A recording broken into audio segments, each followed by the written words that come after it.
All right. I'd like to start off by saying Barakatah Yahweh, Ba'ashem Yahweh Shai, Ba'ashem Rakakodash. Welcome to another live lesson. The name of this one is The Enlightened One's Duality. This lesson is based off of a video that was sent to me, and I was watching it, and there was some good information in there, but there was also bad information in there. And I put the video, it's on BitChute. I'm not going to play the video here because I don't know if they'll give it a strike because of it being on BitChute. I don't know if it's on YouTube or not.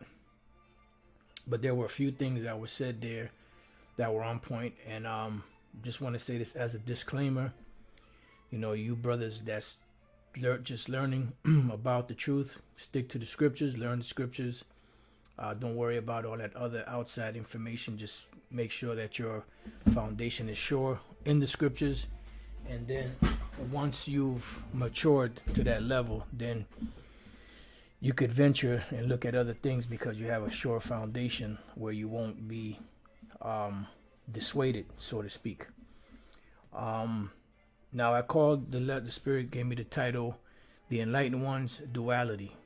Now there's a reason why I called it duality.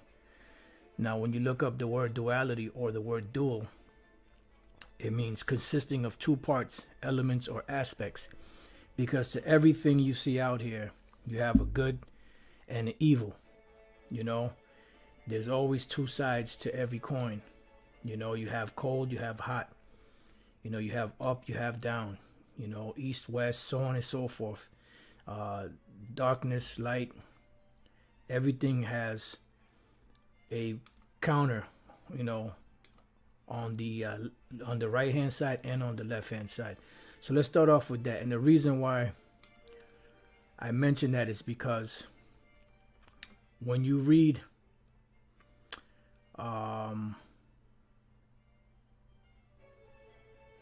just bear with me 1 second. I'm trying to find this one precept first.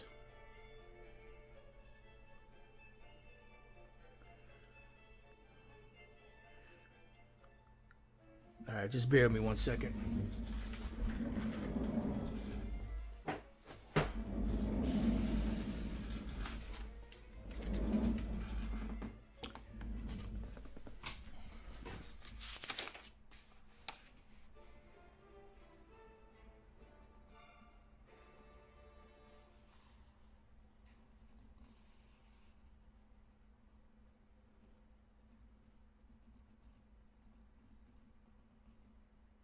All right. It was actually one more verse up. All right. So what I'm speaking about is this video here. It's on BitChute. It's called The Dark Occult Season of Sacrifice.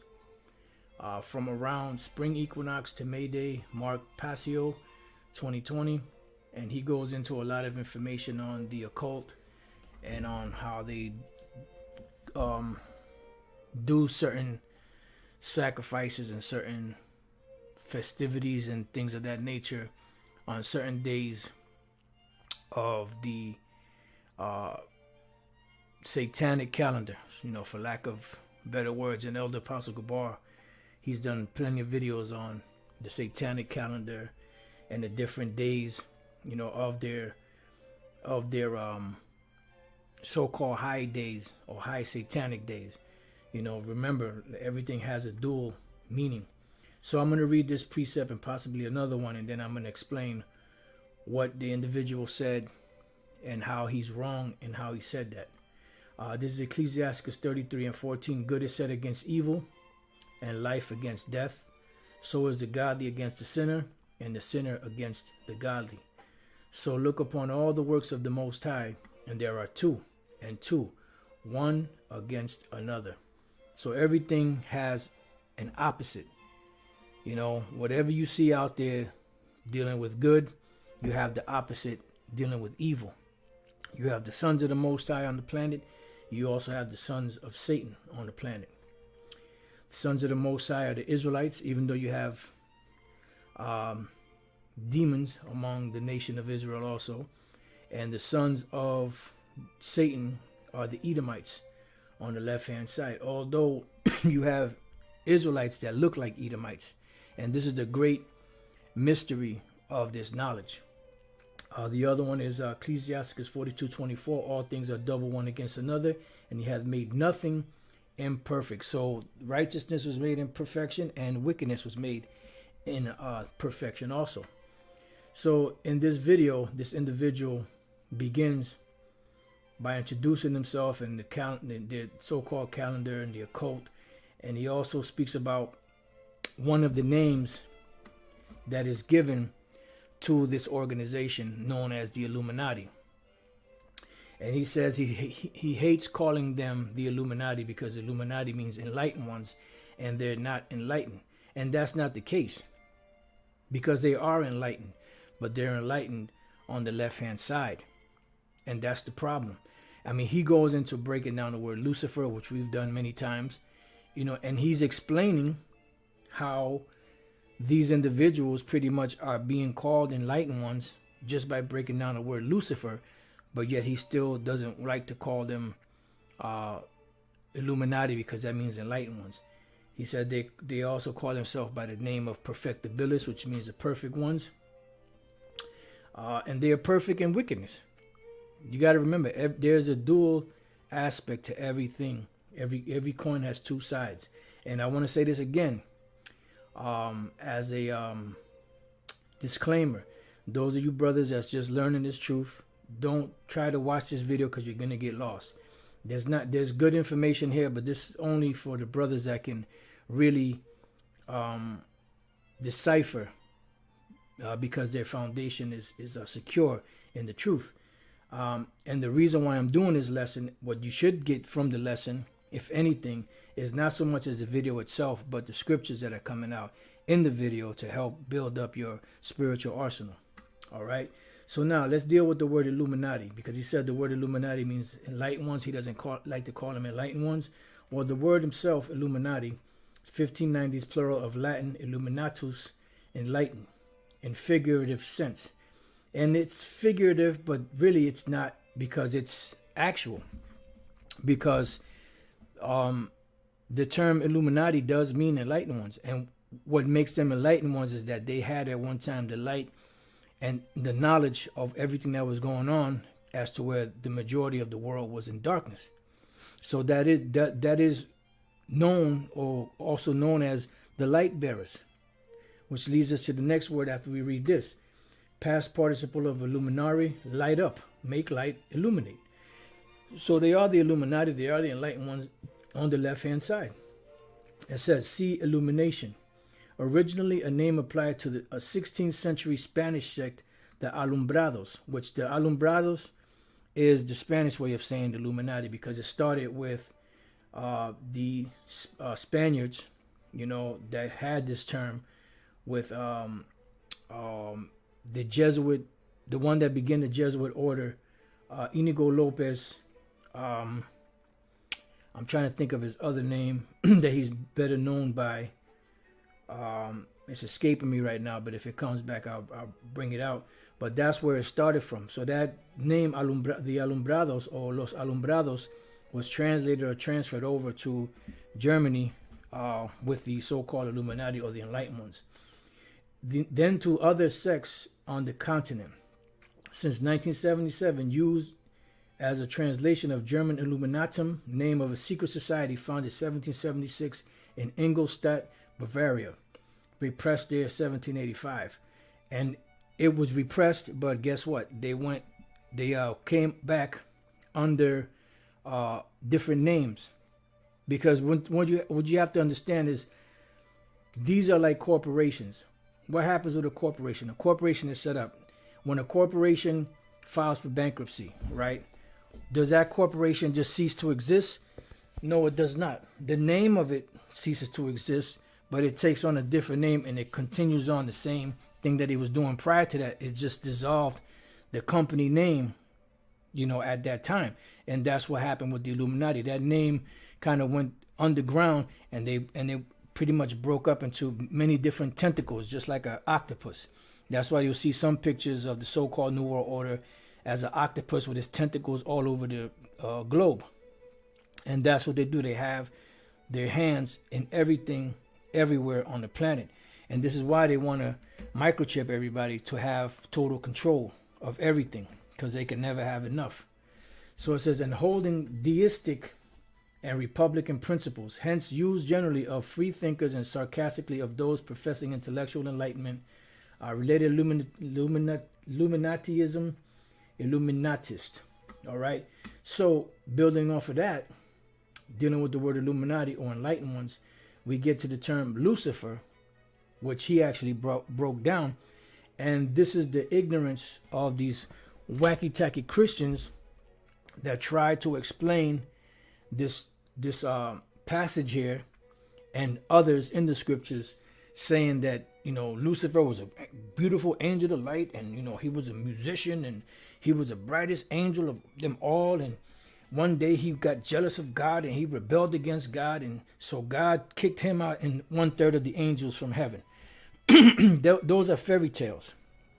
Those are Jewish fables, and fairy tales that have been built upon by different mythologies, based off of scriptures in the Bible, but also prior to that, those different mythologies were incorporated into the scriptures. And this is why the Apostle Peter, when he was breaking down the coming of our Lord Yahushua and the importance of the sacrifice that he made to these different Israelites that were scattered abroad, he said this in 2 Peter 1:16. It says, for we have not followed cunningly devised fables.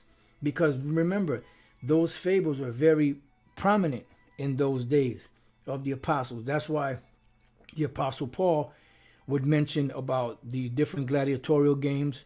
He would mention about racing. He would mention about boxing. He would mention about the poets, because those are very prominent things back then. And you had also a lot of, mythologies that were being taught. That's why when he went to Athens, he said his spirit was stirred in him because he saw all of their devotions. And they had something called Mars Hill, which was a place where they were all gathered together up on this hill to discuss different philosophies, different things, different knowledge and science and different things of that nature. So you had a lot of that going on back there. That's why the Apostle Peter said, for we have not followed cunningly devised fables. So if you believe that Lucifer is another name for Satan, then you believe in a fairy tale, in a cunningly devised fable.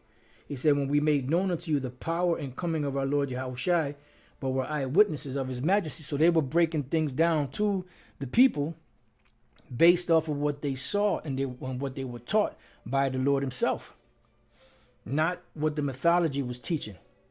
That's why they had to use terms like Tartaros and Hades and things of that nature, because those are big mythologies that were being taught back then, and eventually they were incorporated into the scriptures. Even the Compact Bible Dictionary, which Vocab Malone hates so much,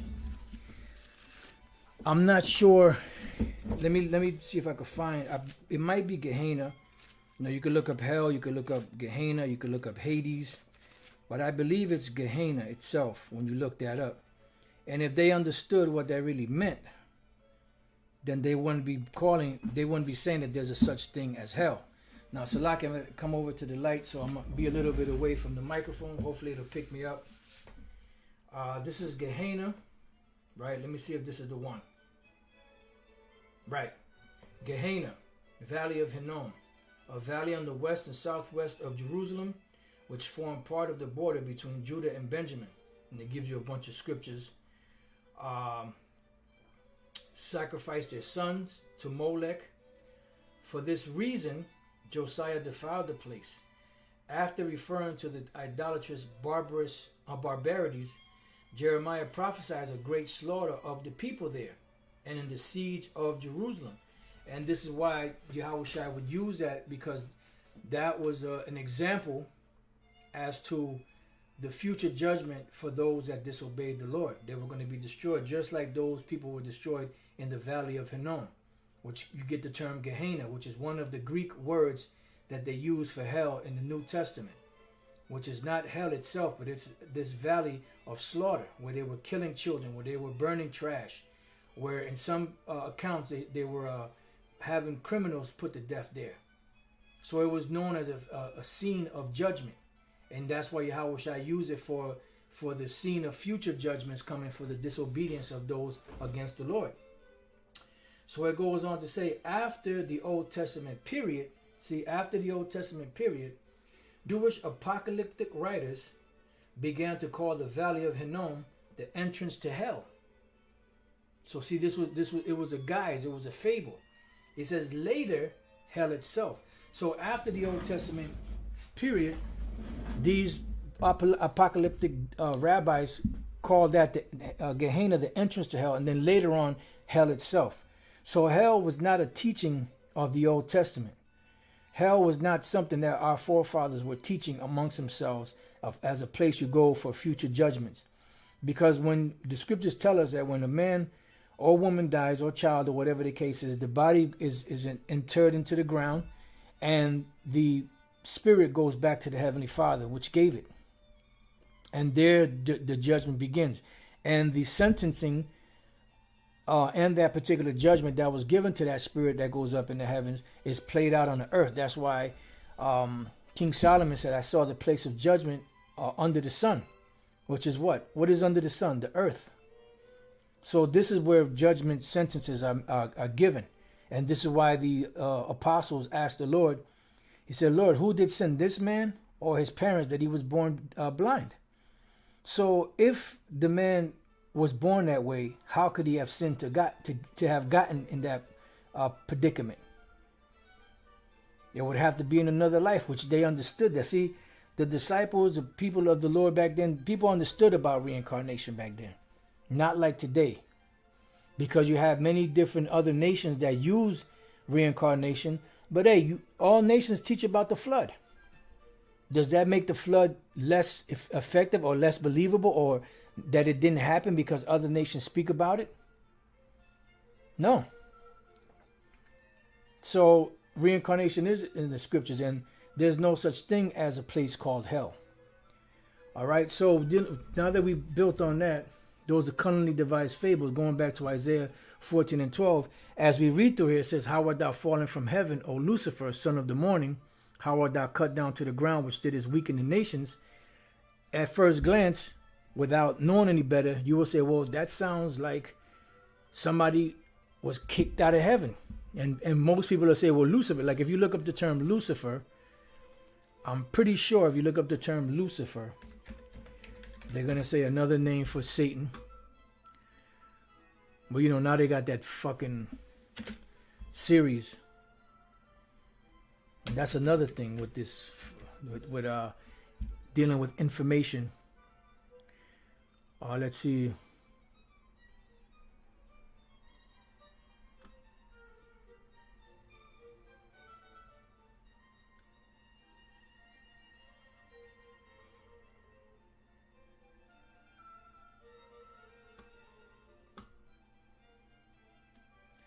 All right, I mean, this is a little something here. In classical mythology, Lucifer, Lightbringer in Latin, was the name of the planet Venus, though it was often personified as a male figure bearing a torch. And this is why a key thing to bring out in Isaiah 14 here is that the name Lucifer has a first letter capitalized, as if to signify a personal name. And this is something we're going to deal with also. So it says the Greek name for the planet was Varisi Phosphorus, which we see that in the book of Peter's, dealing with Yahweh. I believe it was the same 2 Peter's, the first chapter, the 19th verse, where it speaks about the dawn, the day spring on high, something like that. It goes into the Greek word phosphorus, because Yahweh also is a light bearer. It says also meaning light bringer, or Hiosforos, which is the Greek equivalent to the Hebrew word Hayalal, which is the same thing, light bearer, meaning dawn bringer. All right. So why is he personified as a male figure bearing a torch? Because they so-called carrying the light, and the light that they're carrying is the light of wickedness. Now we know that the light of wickedness, is not wickedness. Let's go real quick to Ecclesiasticus 19 and 22.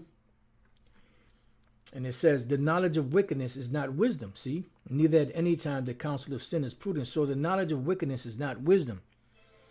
So although you have the left-hand side, which the Heavenly Father himself created, let's go real quick to, let me leave that just in case we need it. Let's go real quick to Isaiah 45 and 7. It says, I form the light and create darkness. I make peace and create evil. I, the Lord Yahweh, do all these things. So the Most High himself created all of these things, and he separated them one from the other. Just as darkness is as far away from light, so is righteousness away from wickedness. And there's always been a constant duality or a constant battle between good and evil. That's why they make so many movies about it, so many songs about it, plays and different things of that nature, because it is a fact of life. All right, so going back to here, so let's look up this word Lucifer, and we're going to read this again and break it down. So the word Lucifer here, like I said, is personified with a capital L, is the word Hayalal. Now the word Hayalal is Lucifer, light bearer, shining one, morning star, Lucifer, of the king of Babylon and Satan. It has nothing to do with Satan.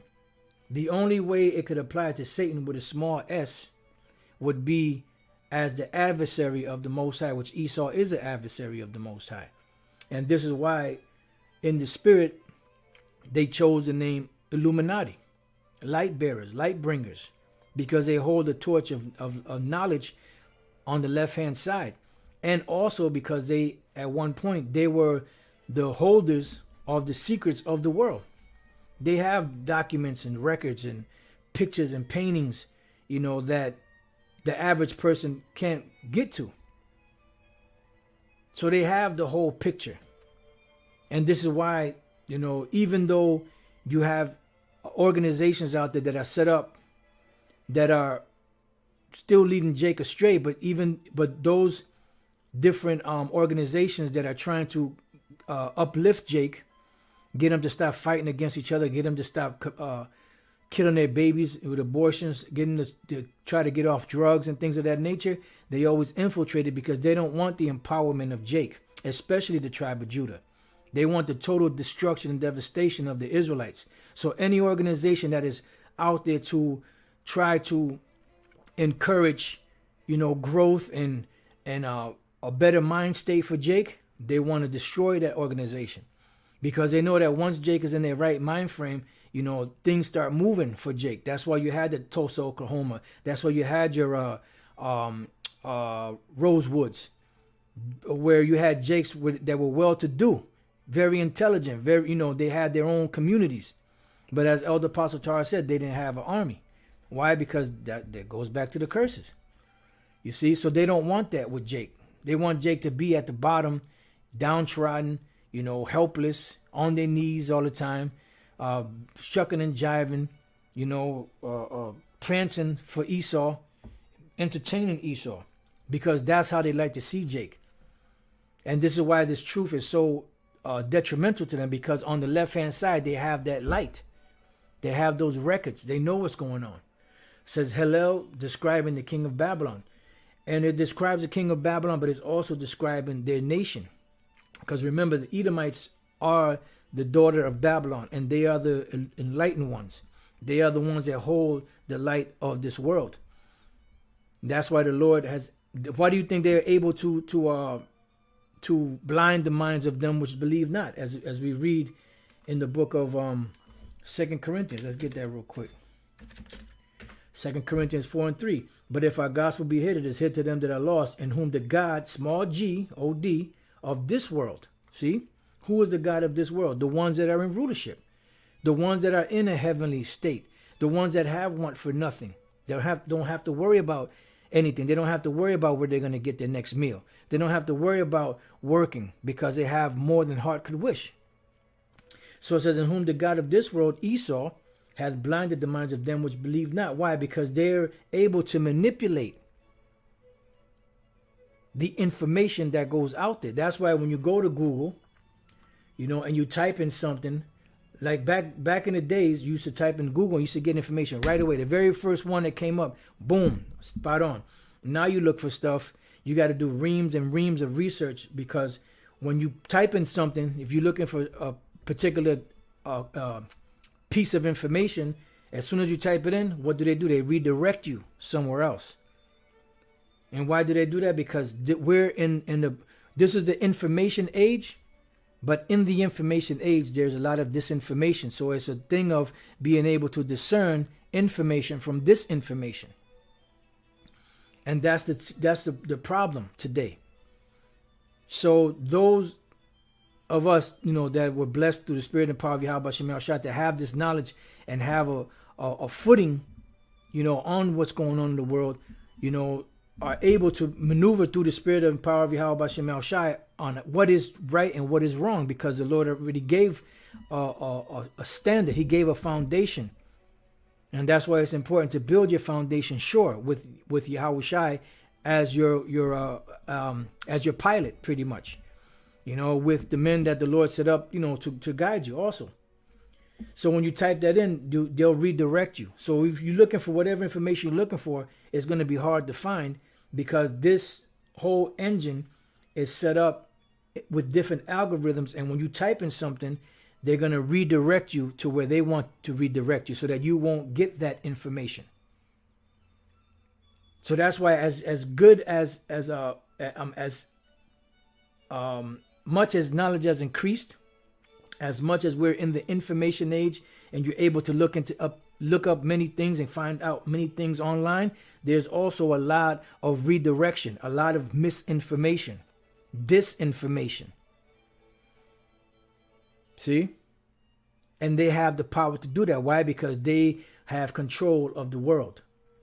So now what I want to do, since we read that, right? We mentioned phosphorus in this definition for Lucifer, when you had the Greek name. The Greek name for this planet was variously phosphorus, also light bringer, which when you go to 2 Peter 1:19, which your brother put up, the day dawning or something like that, which is speaking about Yahweh Shai, the Greek word there is phosphorus. Matter of fact, let's get it right here. We have also a more sure word of prophecy, whereunto you do well that you take heed, as unto a light that shineth in a dark place. So this light that's shining in a dark place is the Lord, Yahweh Bashem El Shai, shining upon his elect in a dark place, because America is the shadow of death. America is also the land, of where pretty much you could call it Somniopolis, or Dark City, for those of you that have seen the movie Dark City.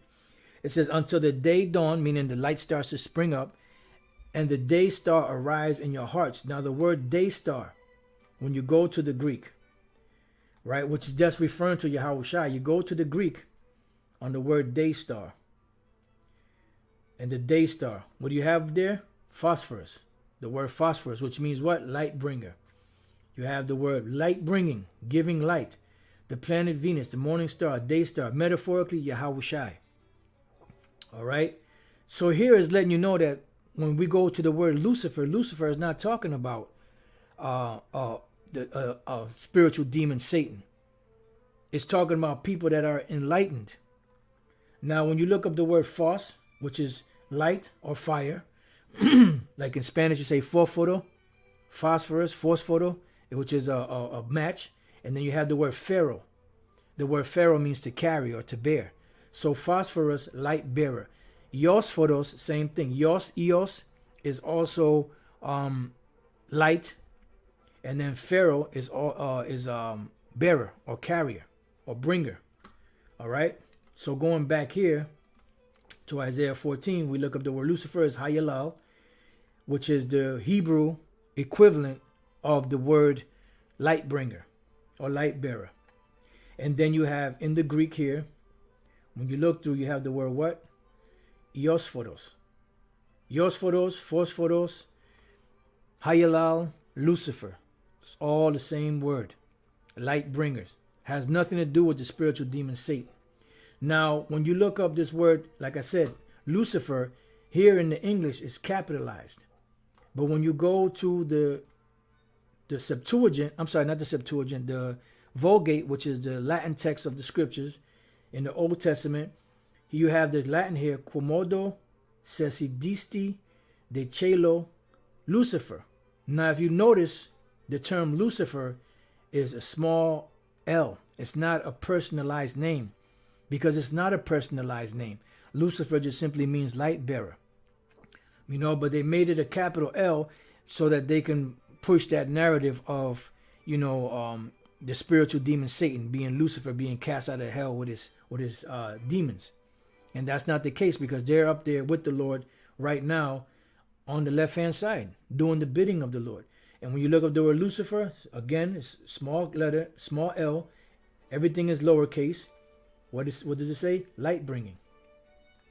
Light bringing. That's all it means. All right. There was a precept that it came to mind. Let me see if it'll come back. Yeah, it was a precept that came to mind. Hopefully it'll come back. But let's move on. Now let's go from there to the book of Ezekiel 28:3. There was another point in here I wanted to bring out, but I didn't get a chance to proofread it. So I'm just going to hit the main point and then see if I can find it, you know, just by scrolling down. Ezekiel 28:3, behold, thou art wiser than Daniel. So they have the light of the knowledge of this world. And that's why they're able to manipulate and lie to people. Yeah, that's a good one, brother put up. Proverbs 6:23, for the commandment is a lamp, and the law is light, and reproofs of instruction are the way of life. That's right. That's why Yahweh said, I am the way and the light. It says, behold, thou art wiser than Daniel. There is no secret that they can hide from thee. Why? Because they've accomplished a diligent search throughout the planet. Remember, they are the Illuminati, the enlightened ones. With thy wisdom and with thine understanding, thou hast gotten the riches. See? So with this understanding, they've gotten these riches, but the riches that they've gotten by deceit and by fraud, and has gotten gold and silver into thy treasures by thy great wisdom. See? They're those enlightened ones, those Lucifers or Luciferians. And by thy traffic, which is what? Their ability to trade and make money off of selling goods. It says, has thou increased thy riches, and thine heart is lifted up because of thy riches. So Esau is the most proud, you know, and they're lifted up in pride with this light that was given to them. All right, let's scroll down. Now let me see if I can find that one particular verse. This is good. Son of man, take up a lamentation upon the king of Tyrus, and say unto him, thus saith the Lord power, thou sealest up the sum, full of wisdom and perfect in beauty. Thou hast been in Eden, the garden of the Most High, because that same spirit was in the garden of, you know, the so-called serpent, which was the actual man that was pretty much a demon. Every precious stone was thy covering, the sardius, the topaz. I'm just trying to get to the workmanship of thy tabrets and of thy pipes was prepared in thee in the day that thou was created. That's why they say, you know, Lucifer was a musician or something like that. They say, it says, thou art the anointed cherub that covereth, because the anointed cherub is what? The anointed mighty one that covereth, because this earth is given into the hand of the wicked. He covereth the faces of the judges thereof. If not, where and who is he? So who has done that on the planet? The Edomites. And I have set thee so. Thou was upon the holy mountain of the Most High. Thou hast walked up and down in the midst of the stones of fire. Of fire. Thou was perfect in the way in thy ways, from the day that thou was created till iniquity was found in thee. Yeah, till, you know, he caused Eve, you know, to do what she did. So it says, by the multitude of thy merchandise they have filled the midst of thee with violence. And thou hast sinned there, therefore I will cast thee as profane out of the mountain of the Most High, because eventually it's going to be made manifest who the Edomites are, who the Israelites are, and the Lord is going to make a distinction. And I will destroy thee, O covering cherub, from the midst of the stones of fire, from amidst the Israelites. Thine heart was lifted up because of thy beauty. Thou hast corrupted thy wisdom by reason of thy brightness. Here it goes. By reason of your brightness, you have corrupted your wisdom. Because the scriptures say that the Most High created man upright, but they sought out many inventions. So this brightness of yours is what caused you to err. To make you think that the Most High was on your side. The word for brightness is yapa'ai. Yapa'ai, splendor, brightness, shining. Reminds me of America. That golden city, that shining bright city. All right. So let's read that again. Thou hast defiled thine heart was lifted up because of thy beauty. Thou hast corrupted thy wisdom by reason of thy brightness. I will cast thee to the ground. I will lay thee before kings, and that they may behold thee. Thou hast defiled thy sanctuaries by the multitude of thine iniquities, by the iniquity of thy traffic. Therefore will I bring forth a fire from the midst of thee. So that's why the Lord is going to destroy this place by thermonuclear destruction. It shall devour thee, and I will bring thee to ashes upon the earth in the sight of all them that behold thee. That's why they're going to say, alas, alas, that great city Babylon, for in 1 hour such great city come to naught. It says, all they that know thee among the people shall be astonished at thee. Thou shalt be a terror, and never shalt thou be anymore. And this goes right hand in hand with Job, the 20th chapter, how these devils, once they, Obadiah, the 1st chapter, the 18th verse, how they're going to be done away with. Now, there's another part in here, building off of that verse 6, therefore thus saith the Lord power, because thou hast set thine heart as the heart of the Most High. Behold, therefore I will bring strangers upon thee, meaning the other nations, the terrible of the nations, and they shall draw their sword against the beauty of thy wisdom, and they shall defile thy brightness. See? So the Lord is going to use these nations to bring these devils down. They shall bring thee down to the pit, meaning to destruction, which is the same thing we're reading in the book of Isaiah 14. And thou shalt die the deaths of them that are slain in the midst of the seas. Wilt thou yet say before him that slayeth thee, I am God? But thou shalt be a man, see, and not the Most High, in the hand of him that slayeth thee. Thou shalt die the deaths of the uncircumcised by the hand of strangers, for I have spoken it, saith the Lord power. So that's showing you that it's not talking about the spiritual demon Satan. So how come when these people mention this about, Lucifer was a beautiful angel, he was created, he played beautiful music, how come they don't mention this part about you're going to be a man? And then going back to Isaiah 14, before we read any more, let's go to the 16th verse. They that see thee shall narrowly look upon thee and consider thee, saying, is this the man that made the earth to tremble, that did shake kingdoms? So who did that?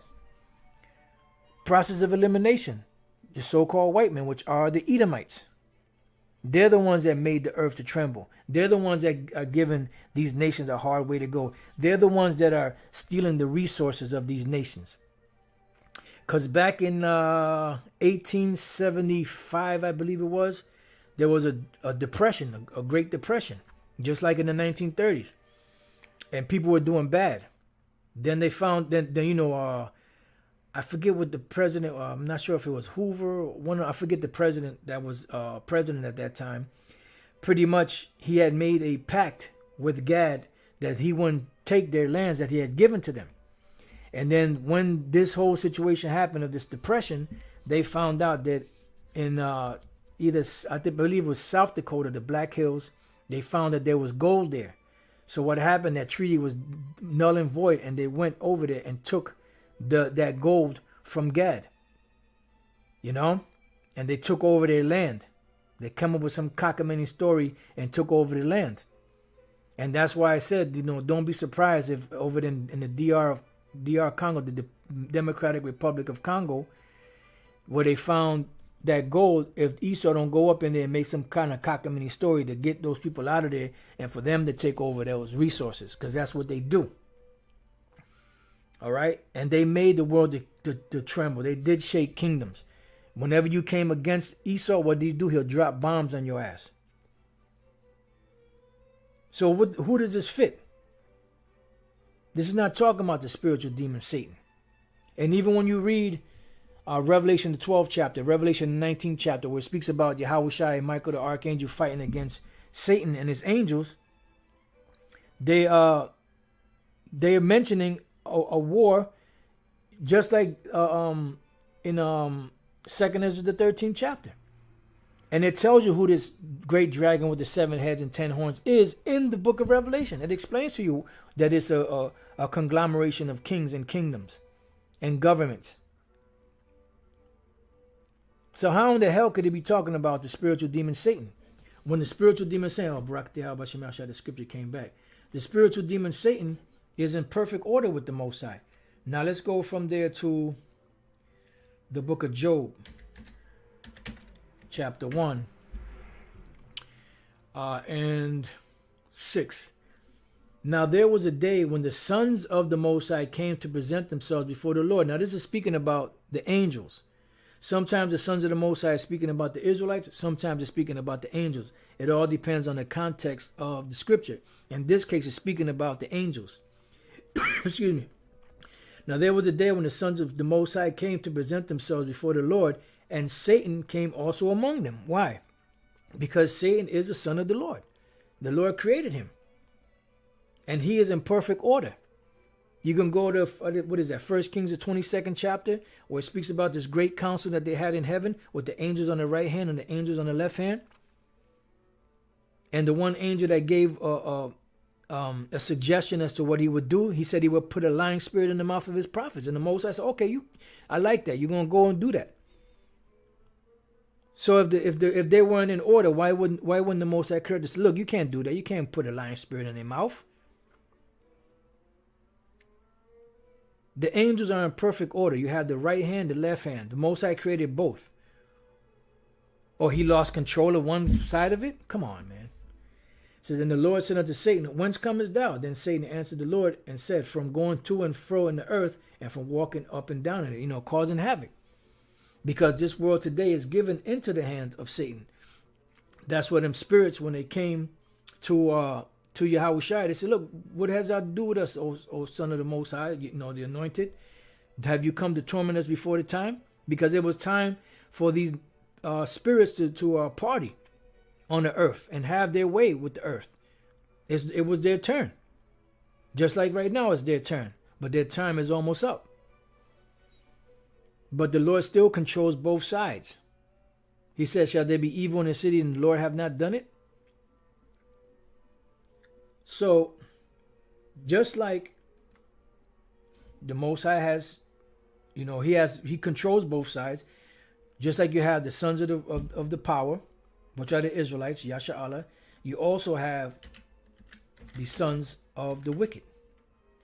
Let's go to the book of Matthew, chapter 13, verse 38. It says, the field is the world, the good seed are the children of the kingdom, which are the Israelites, but the tares are the children of the wicked one, which are the Edomites. And just to say this, when the scriptures speak about the wheat and the tare, that's talking about the wheat is talking about the Israelites, the tares are talking about Edomites that look like Jake. It's not talking about the other nations, because the other nations are not children of the wicked one, even though you have wicked among them. Okay? So, but the tares are the children of the wicked one, which are Esau, and they intermingled them. And like I said on one lesson, the tares look just like the wheat. Okay? I'll just leave it at that. So just like you have the sons of the power, which are the Israelites, which are the Most High's sons, you also have the sons of the wicked, which is Esau and the other nations, which are the sons and daughters of Satan. But the Most High controls both sides. See? All right, let's see what else we got. Let's go real quick to the book of 2 Corinthians 11 and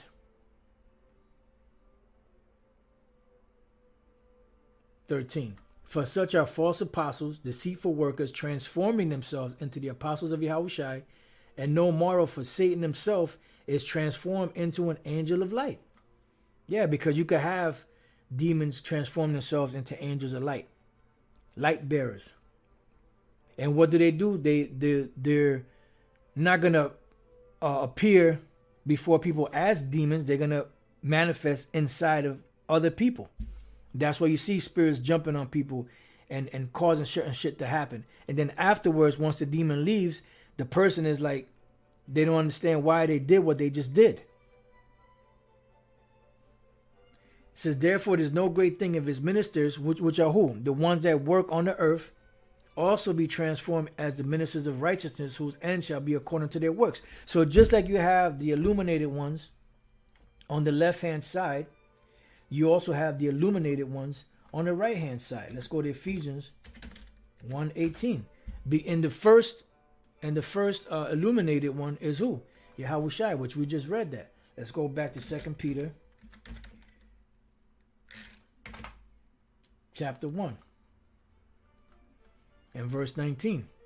It says, we have also a more sure word of prophecy, whereunto you do well that you take heed, as unto a light that shineth in a dark place, until the day dawn, which is Yahushua, and the day star arise in your hearts, which is Yahushua. Let's get another one. Revelation. And that's why people get all upset when we say that Yahushua is also Lucifer. Oh, you calling the Lord Satan? No. You don't understand the meaning of words. This is the problem, people. Revelation 22:16. I, Yahushua, have sent mine angel to testify unto you these things in the churches. I am the root and offspring of David, and the bright and morning star. What does the name Lucifer mean? What does the name Hayalal mean? What does the name Yosforos or Phosphoros mean? It means light bearer, dawn bearer, light carrier, light bringer. Yahushua was also known as what? And the bright and morning star. Come on. All right. Let's go to Ephesians 1:18 and prove the other part about the righteous Illuminati, so to speak. Ephesians 1:18. The eyes of your understanding being what? Enlightened, that you may know what is the hope of his calling, and what the riches of the glory of his inheritance in the saints. So you have Israelites that are also enlightened. The right hand side, you have what? Fortizo, to give light, to shine, to enlighten, light up, illumine. Let's go from there to Hebrews 10. I'm not sure exactly what the verse is, so just bear with me. Might be 32. Yep, beautiful. Hebrews 10:32. But call to remembrance the former days, in which after you were what? Illuminated. You endured a great fight of affliction. So you have Israelites that are also known as the enlightened ones. You have the word again, fortizo. All right. Now let's go from there to the Apocryphy, as King Mashal would call it. Let's go to the book of Baruch, chapter 4, and we're almost done. Baruch chapter 4 and 2. Turn thee, O Jacob, or Yaquab, and take hold of it.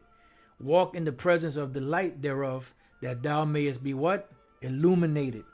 So you have a duality. That's why the name of the lesson is the enlightened one's duality. Because duality, the word dual, means consisting of two parts, elements or aspects. So just like you have the Illuminati on the left-hand side, you also have the righteous Illuminati on the right-hand side, which are the Israelites, which are the elect. All right. And I believe that was pretty much all the scriptures I had. So this individual that made that statement that he doesn't like to call the so-called Illuminati because Illuminati means enlightened ones and they're not enlightened. He's wrong. They are enlightened, but they're enlightened on the left-hand side. And they know all things. The scriptures say that they're wiser than Daniel, and there's no secret that they can hide from them. Knowledge shall increase. They accomplish a diligent search. So that was given to them. That light was given to them on the left-hand side. And that same light or that wisdom is going to be the light that's going to destroy them. All right. So with that, I pray that you brothers have been edified. And like I said, as a disclaimer again, those of you brothers, I put this video in the description box. Those of you brothers that are new, do not go and watch this video because it has bones in it. Just stick to the scriptures in the lesson and build upon your foundation. And eventually you'll be able to see stuff like this, because this is just used as a platform for a lesson. If you were to watch this, you probably get lost anyway. So don't even bother that. Just worry about the scriptures in the lesson to help build up, your knowledge of the scriptures. All right. So with that, I pray that your brothers have been edified. Until the next time I say shalom.